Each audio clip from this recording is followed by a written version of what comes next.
why I meet with my mentor every week. Yes, it's John. Yes, it's Marketing for Owners. Yes, it's the podcast, the home of freemarketingcourse.co. Oh, what's that? I hear you ask. Well, in 12 days, I can teach you how to build a marketing system that will make your life so much easier. Yes, honestly, it will boost your sales and it won't cost you any money. freemarketingcourse.co. Go there, sign up, see what happens. It's dead easy. Anyway, my mentor. So, my mentor is my friend David. Now, I met David, quite a few years ago. He's working as a consultant for an agency I use for some certain work at my fire protection company. Now, that agency then is a government agency. It then sort of shuts down, and I'd kept in contact with David, asked if he would do some work for me. His expertise was finance, and he does all that kind of stuff. So he helped us straighten up the finances of the company. And what I mean by that is to be like my part-time financial director. So he changed the way we look at some of the data that we present, and he helped us see things in a different light. That was his job. Now, some years later, he's still doing that. Still very expensive, by the way, earns a lot more than I ever have. But he is my mentor, because one of the reasons I wanted him was his experience. Now, David has worked in the airline industries. He's British, but he's worked in a car industry, in a finance industry. He's worked in Australia, worked on the Ansett sale, and he's worked in many different aspects, and he still has some highfalutin clients. But I use him for his brain, for his experience, his knowledge. And by meeting with him every week, I get to have a sounding board. Now, at the top of your business, generally, if you're just you, if it's not a 2 or 3 way partnership, then quite often you're going to make decisions and you don't really have anyone on your level to talk to put them by. It's not necessarily something you can talk to your, what would you call them, subordinates, the people who report to you. Can't talk to them. Now, you could possibly talk to your spouse, but your spouse probably doesn't work in the business. And much as your spouse will help understand and will support you, if they're not involved and if they don't have the business acumen, then they're not going to really look at it from your point of view. They also may be tempted to tell you what you want to hear, and that's not always a good thing. So it's helpful to have a mentor. Now, what better than if that mentor happens to do work for you, so you don't have to pay them any extra.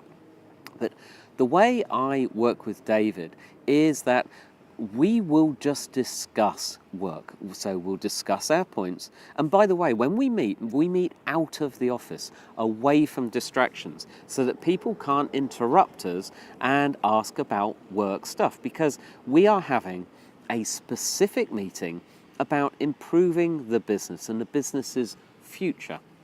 So we will discuss ideas. It may be an old idea that we've discussed before. We'll discuss it again. We'll discuss the details. And every time we do this, we will come up with a new way of looking at it. We'll come up with new reasons, new angles, new considerations. And sometimes these ideas become great ideas. Sometimes we decide they're awful. Sometimes we can go off on a completely different tangent and put that idea aside for another business, for if we ever get overexcited and want to start another business. Now, it works. David is a sounding board. He knows the questions to ask. He's worked with me long enough to know how I work and to understand how my brain works. And that is also important. Don't expect these relationships to gel immediately.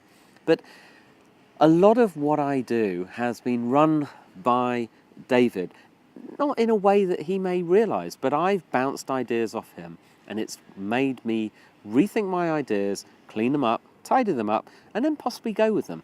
Now, we don't activate a lot of or implement a lot of our ideas because there's too many. But when they are good, we go for it. We go lean startup style and just dive in and go for it. Nothing better than that, by the way. So how do you get your David? Well, I suggest you ask people. I suggest you contact someone older than yourself, more established and more experienced. Check out their history. Check them out on LinkedIn and just simply ask them. Just simply say, can I take you out for a coffee? You have years of experience. I want to tell you some of my business ideas and I'd like to hear what you think. I greatly respect you and I'd just love to take you for coffee and see what you think. I'm looking for a mentor and you would be ideal. Go for it. Now, if you have to do that with 10 people, first, before you find one that's perfect, firstly, the great thing is you're going to get to know 10 people. You're going to have coffee or lunch with 10 experienced people. You're going to find out other things. Another one is you are probably going to get somebody more than likely for free. You can stroke the ego of an established person. If they're near retirement or post-retirement, they'd probably gladly help a young person like yourself. So go for it. Go on, get yourself a mentor.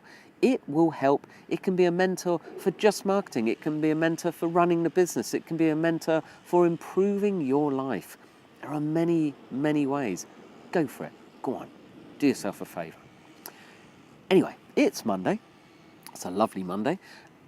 Book for the week. I've got a great one today. You must have heard of Lewis Howes. Lewis Howes is fantastic. If you have not heard of Lewis Howes, shame on you. You've not been looking. It's a great guy. And he's got a great podcast, fantastic networker, really sociable, really nice guy. And he has written a book called The School of Greatness. Now, he has put his life and soul into that. I read it and I was very, very impressed. Lewis is, if you want to be inspired, if you want to become great, if you want to really go for it, see what you're capable of, see what happened to Lewis, go read The School of Greatness. You will enjoy it, I promise you. Let me know what you think. Okay, and if you, by the way, let me know what you think of this podcast. Go back into iTunes and look for the rating and give us a rating and a review. We love all our 5-star reviews. Go read what other people have said, and if you do like it, give us one because it shows that you like what we're doing. Otherwise, I'll see you tomorrow. Bye-bye.